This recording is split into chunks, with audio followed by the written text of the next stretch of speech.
Amici, benvenuti in questo nuovo video. Oggi parliamo del ritratto, che è il genere fotografico in cui io personalmente mi sono specializzato, è il mio preferito, è quello che mi piace di più, è quello che mi dà più ispirazione. Il video di oggi sarà un video test per capire se questa tipologia di contenuti vi può piacere. Se questo video va bene, sarà seguito da altri 2-3 video di approfondimento sempre sul genere del ritratto, per sviscerare tutte le cose. Mentre invece se questo video dovesse andare male sarà un video a sé stante, perché siete dei caproni e non avete voluto imparare niente. No, scherzo. Fatemi sapere se volete quindi anche gli altri video con un commento. Adesso partiamo.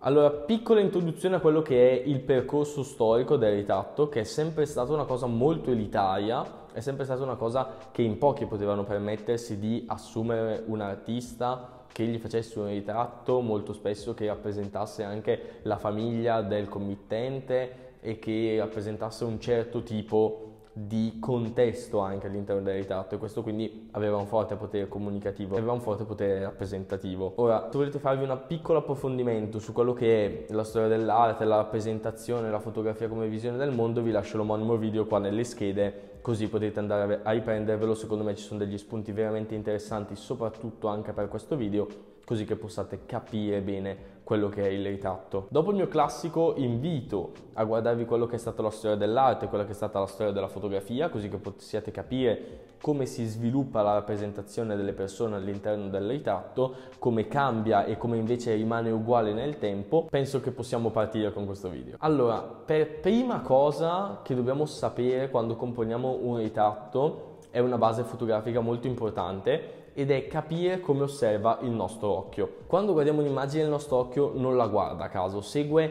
un andamento, segue degli elementi, e noi, padroneggiando in macchina fotografica questi elementi, possiamo indirizzare lo sguardo dello spettatore per farlo rimanere di più sulla nostra immagine, o per comunicargli qualcosa, per lasciargli qualcosa tramite il nostro scatto. Quindi è molto importante da capire. Questi elementi sono molto semplici, ma da padroneggiare non lo sono per niente. Infatti il nostro occhio va in sequenza più o meno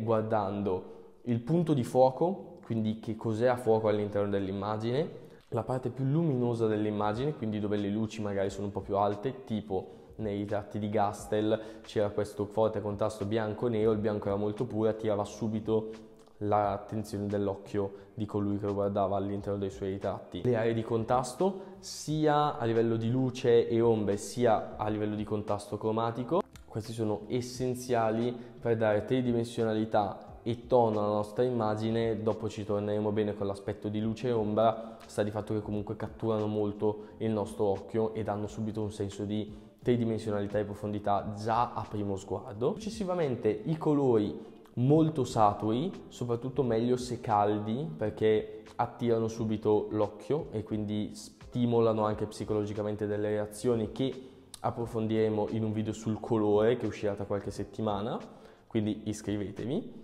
Successivamente i volti umani e gli schemi ripetitivi, più ovviamente la composizione, che ha 1000 regole. Se un soggetto è al centro cattura di più la visione, però allo stesso tempo non deve essere per forza al centro, perché se è decentrato. Insomma, ho fatto un video in cui spiego proprio la base della composizione, anche questo ve lo lascio qua nelle schede. Tutti questi elementi non devono essere presenti all'unisono, perché sennò viene un pasticcio di fotografia molto spesso, ma dobbiamo saperli bilanciare tra di loro e dobbiamo far sì che gli elementi che attirano lo sguardo del nostro spettatore non portino il nostro spettatore al di fuori della nostra immagine, oppure che non portino il nostro spettatore a fraintendere quello che è il messaggio della nostra immagine in generale, ancora prima del ritratto. Poi ovviamente quando ci sarà un volto umano con il fuoco sull'occhio, colui che guarda andrà subito a beccare l'occhio o la parte poi si sposterà subito sulla parte più luminosa, capirà tramite i contrasti che vede non vede che c'è una tridimensionalità molto forte, e questo è molto importante per far comprendere la nostra immagine fino in fondo. Addentrandoci nell'aspetto più specifico del ritratto, è importante comprendere l'utilizzo e la gestione delle luci e delle ombre Io ho fatto già un video in cui spiego gli schemi di illuminazione, andate a recuperarvelo perché non ve li spiegherò di nuovo, l'illuminazione membrante, l'illuminazione split, l'illuminazione a farfalla, ci ho già fatto un video, quindi non è questo il caso, però è importante che voi sappiate utilizzare le luci e le ombre, soprattutto distinguendo questi due elementi. Io per spiegarvi qualcosa sul ritratto preferisco più che dalla luce partire da quello che essa genera, ovvero le ombre. Le ombre molto spesso sono quella parte di realtà che racchiude un segreto, che racchiude qualcosa, che fa anche parte dell'ignoto, un mistero, e nell'immagine questi elementi subconsci, oltre alla tridimensionalità che l'ombra conferisce alla nostra immagine, sono fondamentali e danno carattere al nostro soggetto. È un elemento che dà quel di più e che contraddistingue una fotografia ben fatta da una fotografia fatta male o da una fotografia un po' insipida, magari gli manca di qualcosa. A livello puramente tecnico, facendo riferimento al sistema zonale di Ansel Adams, che è importantissimo per quanto riguarda la diversa sfumatura di luce e di ombre, io personalmente cerco sempre di gestire le ombre già in camera cercando di non bruciarle completamente, quindi non creare il fenomeno del clipping. Questo perché se noi andiamo a creare delle ombre assolute nella zona 0, 1, 2 del sistema zonale di Ansel Adams, questo porta a delle ombre irrimediabilmente basse e delle ombre che anche in post-produzione difficilmente vengono riprese, e se vengono riprese comunque sono in carenza di dettaglio, e poi una fotografia magari dal telefono non si vede, a volte si riesce a fare qualche magheggio, ma in una fotografia stampata poi si vede subito e questo non porta a un buon risultato. Quando voi create una buona immagine non dovete pensarla per forza rispetto al supporto, dovete farla bella appunto perché magari la grande fotografia che fate su Instagram poi un giorno vi verrà chiesto di stamparla e il file stampato fa vedere tutte le porcate che avete fatto, e questa cosa qua non va bene. Ho citato prima la fase di post-produzione, infatti questa per la gestione delle ombre soprattutto, oltre che delle luci, è fondamentale. Toglietevi dalla testa che possiate fare un ritratto senza passare dalla post-produzione, ci sarà un video a riguardo molto specifico, però vi basta ricordare che in fase di post-produzione, anche banalmente su Lightroom, in cui c'è sul mio canale un video completo qua nelle schede di tutorial come funziona, come non funziona, in cui praticamente potete capire come funziona Lightroom, e su Lightroom appunto definite meglio le vostre ombre, potete dare un tono alla vostra ombra anche a livello cromatico, quindi è molto importante. Parlando invece della luce, molto spesso si guarda solo l'aspetto della durezza della luce, quindi una luce più è dura o più è morbida. Rimanendo su questa dimensione, perché vuole essere una cosa introduttiva al ritratto e quindi non voglio entrare troppo nello specifico, lo farò nei prossimi video se questo riceve un apprezzamento. È importante ricordarsi che la durezza della luce è enfatizzata ed è condizionata da tre elementi, che sono la grandezza della fonte luminosa, la modalità di diffusione e la distanza dal soggetto. Ora, è importante che queste tre cose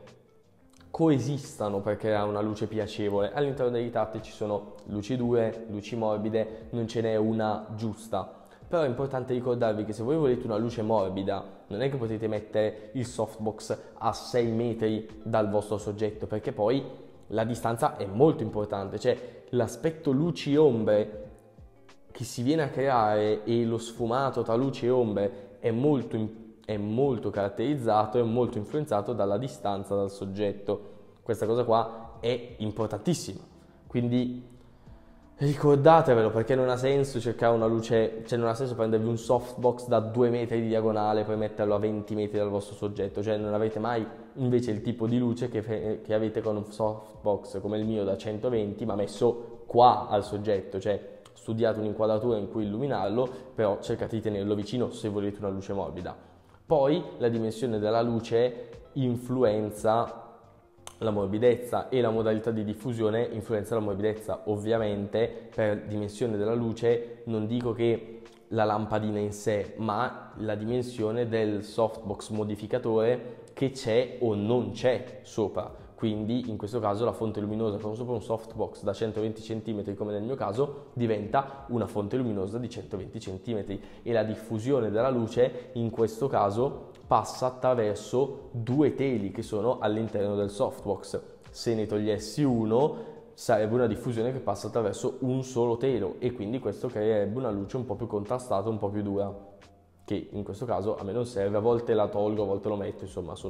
dipende dalla luce che entra dalla finestra. Quindi, dopo aver capito come il nostro occhio legge le foto, dopo aver capito l'utilizzo delle ombre, l'importanza della post-produzione nella modellazione delle ombre e vi ricordo anche delle luci, e dopo avervi spiegato 4 cose sulla luce dura, la luce morbida, la distanza dal soggetto, il video finisce qui. Se volete un approfondimento di quello che è il ritratto, non vi faccio un corso a pagamento, scrivetemi qua nei commenti se avete apprezzato il video, se volete una parte successiva e io ve la realizzo con tutte le specifiche del caso. Ci sono tantissime cose che possono essere imparate su questo argomento. Il ritratto è un genere super accessibile ma super complicato. Io stesso ho tantissime fotografie che ho fatto in modo sbagliato, che ho illuminato male, che non riescono a comunicare quello che voglio, a guardarle adesso me ne vergogno, però e probabilmente tra qualche anno mi vergognerò di quello che faccio adesso, quindi insomma è normale, però fatemi davvero sapere se è una cosa che vi può interessare, perché se è così io mi metto, faccio le mie ricerche, strutturo dei video che non sono facili da realizzare, perché per un video del genere comunque capisci il livello che può avere una persona che guarda il mio video, capisci tutta la ricerca dietro che puoi fare, i punti basici, cioè normalmente io non sarei mai andato a vedere la lettura dell'occhio perché l'avrei data per scontata e sarei partito subito a cannone con i ritratti, mentre invece è importante ricordarsi tutte queste cose qua. Come sempre vi ricordo la playlist sul mio canale di corso di fotografia in cui potete apprendere tutto quello che volete. Noi ci vediamo in un prossimo video, iscrivetevi, lasciate un mi piace, ciao a tutti!